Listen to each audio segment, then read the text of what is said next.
Hello everyone, welcome back to my channel জেসিগেল। আজকে আমি তোমাদের সামনে যেই ভিডিওটা নিয়ে এসেছি সেটা হচ্ছে ওপেনিং ট্র্যাপস ডে 4। আগে আমরা 3টে ভিডিও করেছিলাম, যদি না দেখে থাকো প্লিজ দেখে নাও। তো আজকে আমরা দেখব E4, E5, bishop C4, night F6, D4, into D4, night F3, যেটাকে বলা হয় ওরুসভস gambit. OUROUSHOFF,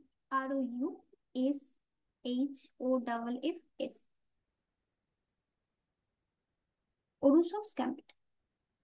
night F3, knight into E4, queen D4।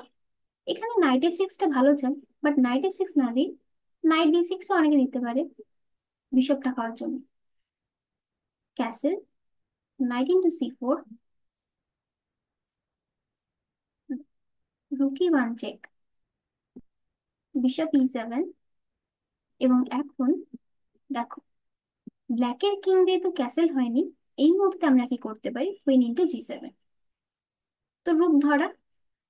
অন্য সময় হলে ব্ল্যাক বিশপ F6 টাইপের আইডিয়া করতে পারে, বাট এই পজিশন সেটা পসিবল না due to this pin. Rook F8 এবং নাও বিশপ H6।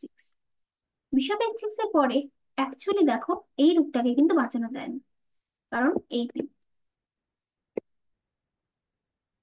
তো তার থেকে আমরা বুঝতে পারলাম যে এই ধরনের পিন কতটা ভাইটাল হয়।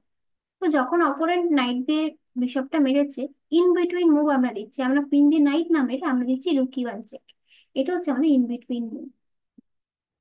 এছাড়াও এই পজিশনে নাইট F6 দিলে after castle rookie one bishop G5 টাইপের পিনটা আসতো না, যেটা আমাদের গেমে এসছে।